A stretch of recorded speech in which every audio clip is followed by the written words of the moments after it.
ఓం శ్రీ గురుభ్యో నమః. హరి ఓం. గణానాం త్వా గణపతిగుం హవామహే కవిం కవీనాముపమశ్రవస్తమం జ్యేష్ఠరాజం బ్రహ్మణాం బ్రహ్మణస్పత న శృణ్వన్నోతిభిः సీదసాదనం. శ్రీమహాగణాధిపతయే నమః. శరదిందుసమాకారే పరబ్రహ్మస్వరూపిణే వాసరాపీఠనిలయే సరస్వతీ నమోస్తుతే. శ్రీమహాసరస్వత్యై నమః.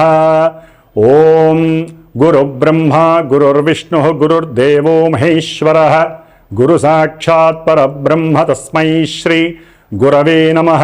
హరి ఓం. ఓం నమో భగవతే దక్షిణామూర్తయే మహ్యం మేధాం ప్రజ్ఞాం ప్రయచ్చ స్వాహా. శ్రీ మేధా దక్షిణామూర్తయే నమః. ఓం గం గణపతయే నమః. ఓం శ్రీమాత్రే నమః.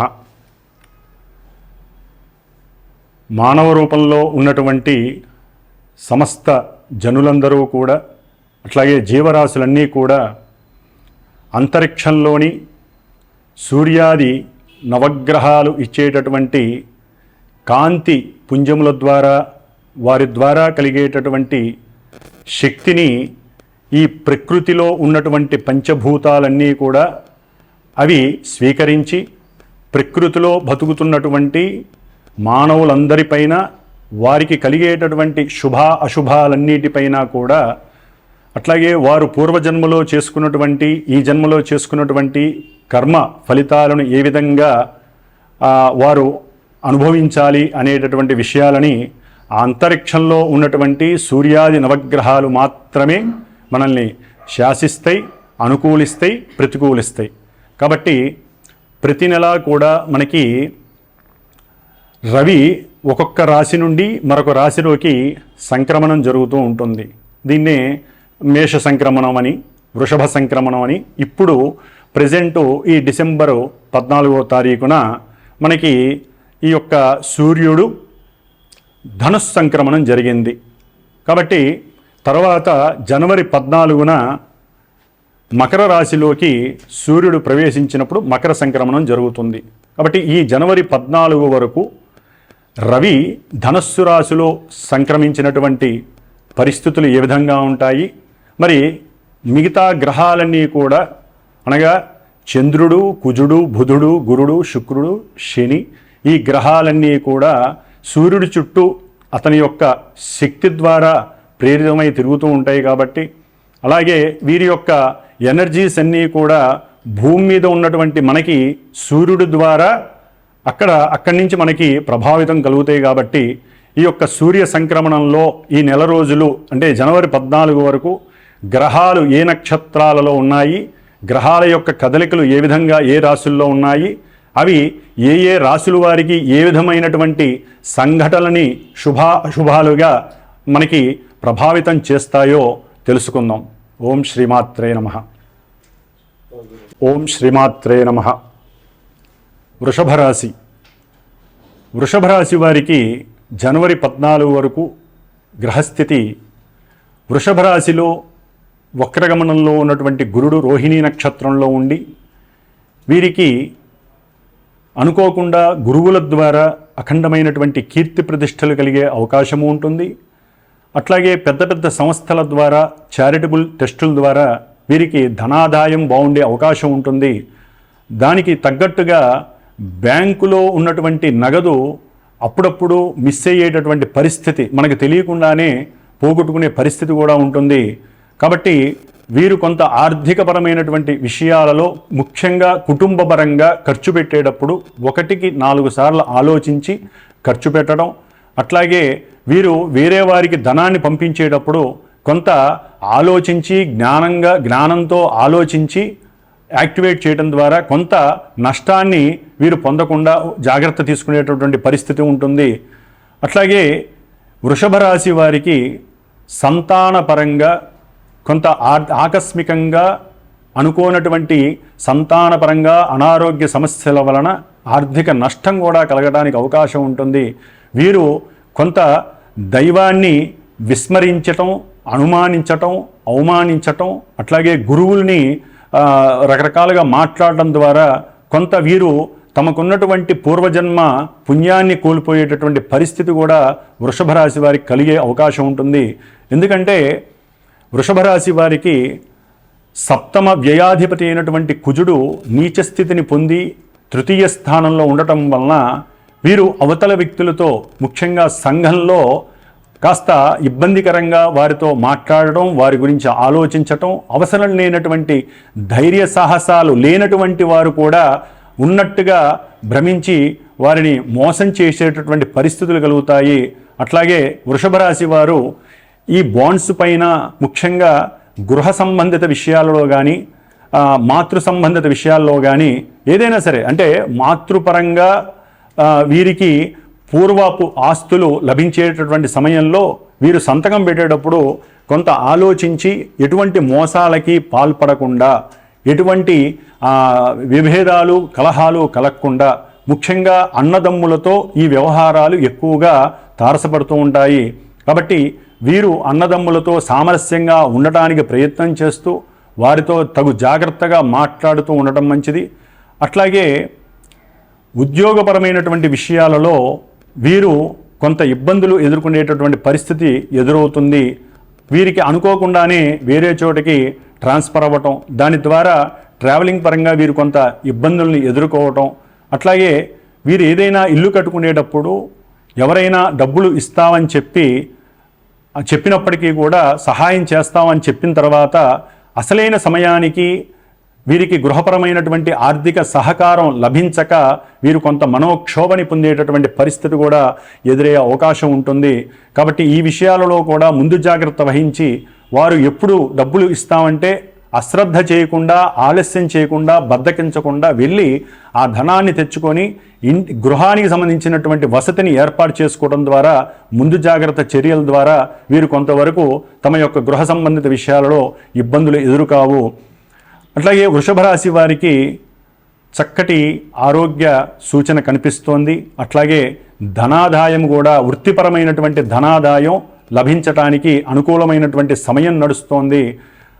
వీరికి ఇప్పుడు ఈ యొక్క వృషభ రాశి వారికి శుక్రుడు ఉన్నటువంటి పొజిషన్ వైజ్ చూస్తే అన్ని రకాలుగా బాగున్నప్పటికీ 3వ తారీఖు వరకు కూడా ఈ శుక్రుడు ధనిష్ఠా నక్షత్రంలో ఉండటం ద్వారా కుజుని యొక్క శక్తి చేత అనవసరమైనటువంటి భార్య సంబంధిత విషయాలలో, కోర్టు సంబంధిత విషయాలలో వీరికి కొన్ని ఎదురు దెబ్బలు తగిలే అవకాశం ఉంటుంది. అనుకోకుండా ధనాన్ని భార్యకి ఇచ్చేటటువంటి పరిస్థితిని వీరు చేసుకునే పరిస్థితి ఉంటుంది. కాబట్టి కొంత భార్యపరంగా కలిగేటటువంటి, అంటే గృహపరంలో భార్య కావచ్చు, భర్త కావచ్చు, స్త్రీలు పురుషులు ఎవరైనా సరే ఈ కుజ శుక్రుల యొక్క సంబంధం అంత మంచిది కాదు. కాబట్టి వాగ్వాదం ఒకటి చేసుకోకుండా, అట్లాగే రకరకాలైనటువంటి కోపావేశాలు ప్రదర్శించకుండా భార్యాభర్తలు సాధ్యమైనంత వరకు సంయమనం పాటిస్తూ హనుమంతుడి యొక్క సుందరాకాండ పారాయణలో ఏదో ఒక సర్గని వారు పారాయణ చేసుకున్నట్లయితే ఆ హనుమంతుల వారు సీతారాముల వారిని ఏ విధంగా అయితే ఒక దరికి చేర్చారో, ఎవరైతే గొడవలు పడుతూ ఉంటారో వారిని కలపటానికి ఈ సుందరాకాండలో ఒక సర్గని పారాయణ చేసుకోవడం ద్వారా హనుమంతుడి యొక్క అనుగ్రహాన్ని పుష్కలంగా పొందటానికి మీ యొక్క ప్రయత్నాన్ని మీరే చేసుకోవాలి. అట్లాగే వీరు ఈ వృషభ రాశి వారు తదుపరి ఈ ఉద్యోగ వ్యవస్థలో ధనాన్ని వారికి ఏదో ప్రమోషన్ కోసం ఇచ్చి నష్టపోయే పరిస్థితి కూడా ఎదురవుతుంది. అది ఎక్కడో అప్పు తెస్తారు, ఆ అప్పు తెలియకుండానే ఆ బాండ్స్ మీద సంతకం చేసి అప్పు తెస్తారు. దాని ద్వారా ఈ కుజగ్రహ ప్రభావం వలన, శని శుక్రుల యొక్క కలయిక వలన ఎన్నో రకాలైనటువంటి సమస్యలు, కోర్టు సమస్యలు కూడా వీరికి కనిపించడానికి అవకాశం ఉంటుంది. కాబట్టి మంచితో పాటుగా చెడు కూడా జరిగే అవకాశాలు ఉంటాయి. ముఖ్యంగా వాహనాల మీద ప్రయాణం చేసేవారు వారి యొక్క వెహికల్స్ పరంగా ఎంతో డబ్బును ఖర్చు పెట్టేటటువంటి పరిస్థితి కూడా ఈ నెలలో కనిపిస్తోంది. కాబట్టి వెహికల్స్ మీద వెళ్ళేటప్పుడు కూడా, అంటే హెల్మెట్ పెట్టుకోకపోయినా ధనం అనేది ఖర్చు అవుతుంది.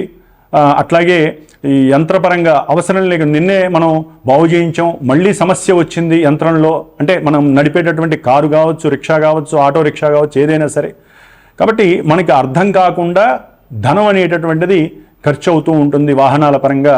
ముఖ్యంగా వీరికి విద్యార్థులకి ఇది కొంత ఇబ్బందికరమైనటువంటి కాలంగా మనం చెప్పుకోవాలి.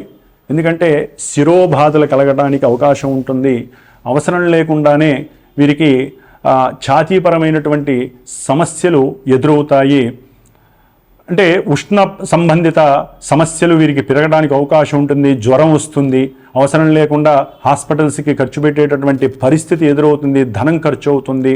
కాబట్టి వృషభ రాశి వారికి 8లో ఉన్నటువంటి రవి ఎన్నో రకాలైనటువంటి ఆర్థికపరమైనటువంటి ఇబ్బందుల్ని, ఎన్నో రకాలైనటువంటి పైత్య సంబంధమైనటువంటి సమస్యలు, ఉష్ణ సంబంధ సమస్యల వలన ఆర్థిక నష్టాన్ని కలుగజేయడానికి, అట్లాగే వ్యాపారస్తులకి కూడా ఈ రవి అష్టమంలో ఉండటం ద్వారా వ్యాపారస్తులకు కూడా కొంత బుద్ధిమాంద్యం ఏర్పడి వ్యాపారంలో సరైనటువంటి లాభాలు పొందలేక ఇబ్బంది పడేటటువంటి పరిస్థితి కూడా కలుగుతుంది. ఎందుకంటే బుధుడు కూడా వృషభ రాశి వారికి సప్తమంలో ఉండటం ద్వారా ఈ బుధుడు 3వ తారీఖు తర్వాత కానీ ఆయన తన యొక్క అష్టమ స్థానంలోకి వెళ్ళి సౌఖ్యాన్ని, ధనాన్ని చక్కగా మీరు ఏదైనా సరే ధనాన్ని ఎక్కడైనా ఇన్వెస్ట్ చేసుంటే వాటి ద్వారా లాభాన్ని ఇవ్వటం కానీ జరగదు. కాబట్టి కాస్త వీరు తగు జాగ్రత్తలు తీసుకోవాలి. ముఖ్యంగా ఆదిత్య హృదయ స్తోత్రాన్ని పఠించడం ద్వారా విద్యార్థులు, వ్యాపారస్తులు, అట్లాగే వృషభ రాశి వారికి కలిగేటటువంటి ఈ వాహనాల పరంగా కలిగేటటువంటి ఆర్థికపరమైనటువంటి సమస్యలు కానివ్వండి, ముఖ్యంగా తండ్రి యొక్క అనారోగ్య సమస్యల వల్ల కలిగేటటువంటి పరిస్థితులు, అంటే ఆర్థిక ధనపరమైనటువంటి ఇబ్బందులు కానివ్వండి తొలగిపోతాయి. ముఖ్యంగా వీరు లాంగ్ ప్రదేశాలకి ప్రయాణం చేసేటప్పుడు ఆర్థికంగా తెలియకుండా ఖర్చు అయ్యే అవకాశం ఉంటుంది.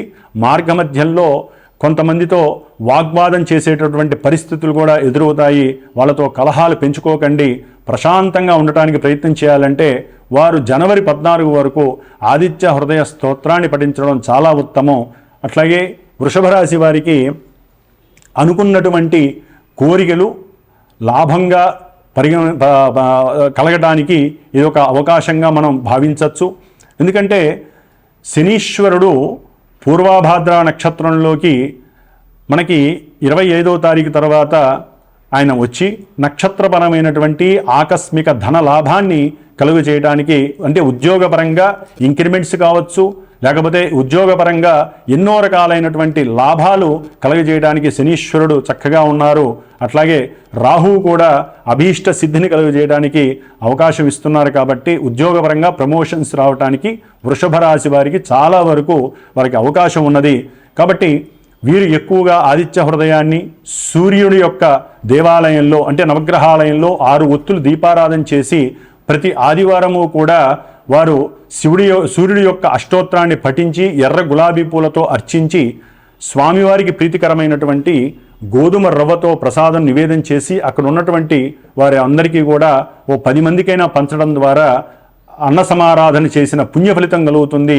సూర్య కిరణాలు వారి మీద సజావుగా కేంద్రీకరింపబడి ఆరోగ్యాన్ని ప్రసాదించడంలో వృషభ రాశి వారికి సూర్యుడు సహకరిస్తాడు. ఓం నమః శివాయ.